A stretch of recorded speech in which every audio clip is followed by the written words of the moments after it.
میں کوئی اسلام کا اسکالر نہیں ہوں، لیکن جتنی میں نے تاریخ پڑھی ہے اور میں نے اپنا دین پڑھا ہے، انسان کے معاشرے میں اور جانوروں کے معاشرے میں سب سے زیادہ فرق ایک ہی ہے، جانوروں کے معاشرے میں انصاف نہیں ہے۔ وہاں جس کی طاقت شہر حکمران ہے کیونکہ طاقتور ہے، سب سے جو کمزور ہوتا ہے وہ بیچارہ چھپتا پھرتا ہے، کوئی تحفظ نہیں ہے۔ انسانی معاشرہ بنتا ہی تب ہے جب کمزور کو طاقتور سے تحفظ ملے۔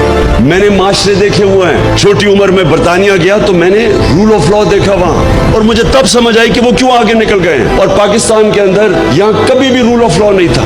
علامہ اقبال جیسے ایسا بڑا ذہن، اس نے تصور دیا اس ملک کا، مدینہ کی ریاست کے اصولوں کے اوپر اس ملک نے کھڑا ہونا تھا، اسلامی فلاحی ریاست، تو مدینہ کی ریاست کا اصول تو نمبر 1 عدل اور انصاف تھا۔ انصاف خوشحالی لے کے آتا ہے۔ جہاد فرض ہے مسلمانوں پہ، کیوں؟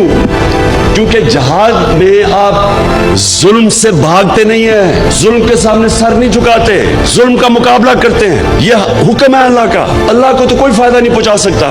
ہم اپنے اوپر ظلم کم کرتے ہیں جب ظلم کے سامنے کھڑے ہوتے ہیں، ایک معاشرے کو زندہ رکھنے کے لیے ہم ظلم کا مقابلہ کرتے ہیں۔ جب تک ایک قوم انصاف کے لیے جہاد نہیں کرتی، یہ یاد رکھے اللہ نے قرآن میں کہا ہوا ہے کہ میری زمین پہ نکل کے دیکھو کتنی قومیں تباہ ہو گئی جو میرے حکم پہ نہیں چلی۔